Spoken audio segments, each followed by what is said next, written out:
Bonjour, ici Viviane, accoucheuse de sens, de transformation et de mission de vie. J'avais à cœur de vous partager 2 petits versets de la Bible pour mes meilleurs vœux pour cette année 2021, qu'on espère vraiment beaucoup plus intense, profonde et ouvrant sur des nouveaux possibles tels qu'on n'a jamais pu s'imaginer. Alors, ces 2 petits versets, ils se trouvent dans le livre le moins lu de la Bible, dans le chapitre certainement le moins lu, et au milieu d'une litanie de plus de 500 noms hyper compliqués et dont on connaît pratiquement personne. Il s'agit du premier livre des Chroniques au chapitre 4, les versets 9 et 10. On trouve au milieu de la généalogie de Juda un illustre inconnu qui s'appelle Jabès et dont on sait et dont on connaît la prière de 4 petites phrases. Et il est dit que c'était un homme plus honoré que tous les autres. Donc l'honneur s'est trouvé dans cette prière de foi qu'il a apportée au Seigneur, et il nous est dit au verset 10 que sa prière a été exaucée, entendue par le Seigneur. Eh bien oui, comment ça se fait qu'au milieu de toutes ces généalogies, 9 chapitres de généalogie, au plein cœur de ces généalogies se trouve cette prière? C'est comme une invitation pour dire qu'au milieu de la foule, de toutes les générations, de tous les noms et histoires qu'on a pu oublier, eh bien, l'homme ou la femme qui s'adresse à Dieu, même aussi simplement que par 4 phrases, fait tout le centre de l'histoire, tout basculer au sein de l'histoire. Et c'est une mémoire qui est rappelée comme modèle pour cette année 2021 que je vous propose d'écouter cette prière de Jabès. Alors tout commence mal avec cet homme dont le nom signifie celui qui engendre la souffrance, la difficulté, qui cause le malheur. C'est un nom terrible pour commencer sa vie. Mais cet homme ne va pas s'arrêter à ce contexte, cet héritage négatif, mais il va s'ouvrir et s'adresser à Dieu. Et il va dire 4 phrases qui sont comme 4 nouveaux paradigmes dans lesquels je vous invite en cette année 2021. Alors le premier paradigme, c'est est-ce que c'est autrui qui passe en premier ou moi? Eh bien, la première phrase de sa prière, c'est « Bénis-moi ». Si vous avez quelqu'un qui commence sa prière par « Bénis-moi », je suis sûre que vous allez le regarder d'un œil un peu étrange en vous disant « Est-ce que vraiment c'est un chrétien, un homme ou une femme de Dieu mature ?» Il en est encore à moi. Et apparemment, cette première prière, cette première phrase de prière qui nous est rappelée dans 1 Chronique, chapitre 4, verset 9, eh bien, c'est ce que Jésus plus tard dira: pour aimer son prochain, pour aimer autrui, il faut d'abord s'aimer soi-même. Il faut d'abord invoquer la bénédiction sur soi avant de pouvoir la transmettre à autrui. Oui, comme dit les Proverbes au chapitre 10 et au verset 22, la bénédiction enrichit et elle n'apporte aucun chagrin. La première chose, j'ai besoin de m'enrichir. J'ai besoin d'être dans la joie avant de pouvoir donner à l'autre de ma joie, donner à l'autre de mon surplus, de tout ce que j'ai qui n'est pas d'un verre à moitié vide, mais d'un verre à moitié plein, et même d'un verre qui déborde, d'un verre qui est rempli de bonnes choses pour autrui parce que je les ai intégrées pour moi. Oui, bénis-moi. C'est pas que je suis au centre du monde, Mais pour être bien positionnée par rapport aux autres, je dois me connaître, connaître ce que Dieu en réserve pour moi, afin de pouvoir bénir autrui. Donc, ça rappelle cette invitation aussi de Jésus qui nous dit dans l'évangile de Matthieu au chapitre 7 et le verset 7, c'est demandez, on vous donnera, cherchez et vous trouverez, frappez et on vous ouvrira. Et voilà que Jabès nous invite à demander que Dieu nous bénisse, que Dieu déverse des choses inattendues au-delà de mon contexte familial, de mes enfermements religieux, de mes influences culturelles. Bénis-moi pour, et on arrive à la deuxième partie de la prière, pour élargir mon territoire.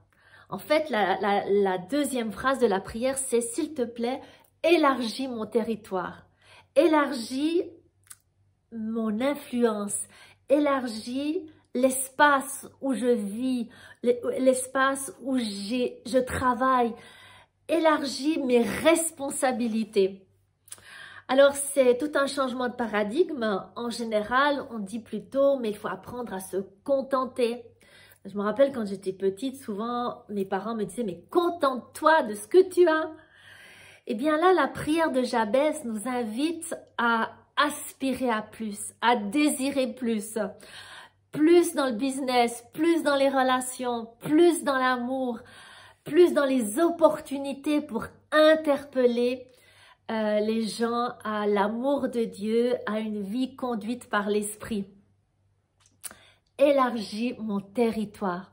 Ça fait écho avec cette parole du prophète Ésaïe qui nous invite au chapitre 54, surtout tous les descendants d'Israël, à élargir l'espace de ma tente. Et il montre bien que la première phase de cet élargissement, ça nous est donné, que les couvertures de notre tente, les tentures sont agrandies et qu'on ne doit rien retenir. Oui, la réponse de l'élargissement, c'est une réponse qui vient d'ailleurs, c'est une réponse qui vient de Dieu, c'est un cadeau de la grâce de la vie. Et on a juste à lâcher prise pour que cet élargissement se fasse. Et ensuite, on peut collaborer, comme dit Ésaïe, à étendre ces cordages et à bien affermir les piquets qui tiennent la nouvelle dimension de notre tente, de notre personne, de notre corps, de notre action, de notre influence dans le monde. Troisième phrase, c'est que tu aies ta main sur moi. Avoir la main de Dieu sur soi, c'est passer de cette notion d'indépendance, alors qu'on a élargi son territoire, qu'on a grandi en maturité, en bénédiction, on peut s'imaginer qu'on peut entrer dans une phase d'indépendance. Eh bien, pas du tout dans la vie avec Dieu. On reste dans la dépendance, dans l'assurance que c'est cette main sur nous qui nous permet d'avancer en nouveau territoire. La main de Dieu sur Josué au chapitre 4 verset 4, c'est vraiment la puissance de l'intervention surnaturelle de Dieu. On trouve ça aussi dans Ésaïe 59 au verset 1. C'est vraiment cette puissance naturelle qui vient faire une différence. Et le livre des Actes nous rappelle au chapitre 4 au verset 13 que les premiers chrétiens qui ont dû se disperser après la première grande persécution à Chypre, à Antioche, en Phénicie, eh bien, avec la main de Dieu sur eux, ils avaient autour d'eux plein de gens qui croyaient et qui se convertissaient, qui changeaient de mentalité, qui changeaient d'état d'esprit. Eh bien, vraiment, cette troisième petite phrase, cette troisième partie de prière de Jabès, c'est rester dans la dépendance à cette puissance qui est l'Esprit Saint, cette puissance qui vient d'en haut, nous rappelle le livre des Actes. Ce vent dont on ne sait où il vient, où il va, cet esprit dans le livre de Zacharie au chapitre 4, verset 6 nous dit que ce n'est ni par ma puissance, ni par ma force, mais par la puissance de Dieu. Donc, mon territoire est élargi, non pas par ma propre puissance, mais parce que je continue de prier Dieu pour que son esprit fortifie ma femme intérieure, fortifie votre être intérieur, et pour que vous soyez remplis de toute la puissance de l'esprit, par ce mot que Paul emploie dans l'Épître aux Éphésiens, au chapitre 3, ce pléroma, cette plénitude de l'esprit, qui est cette image de l'horloge à eau que les Grecs avaient pour mesurer le temps. Il y avait une petite goutte qui tombait dans un récipient, et quand ce récipient avait une hauteur définie qui correspondait à un temps défini, eh bien la dernière goutte actionnait par le trop-plein et le poids, le fait que le vase allait se vider. Et cette dernière goutte, mon professeur Norbert Ujdé aimait nous rappeler que ça s'appelle en grec le pléroma, la plénitude. Voyez-vous, c'est une main puissante sur nous qui nous remplit et qui nous permet de donner de notre surplus et d'être non pas plein pour se gargariser, se vanter, se pavaner, mais au contraire pour servir autrui et se répandre sur autrui. Bénis-moi, élargis mon territoire, que ta main soit sur moi. Et dernière partie. Préserve-moi du mal.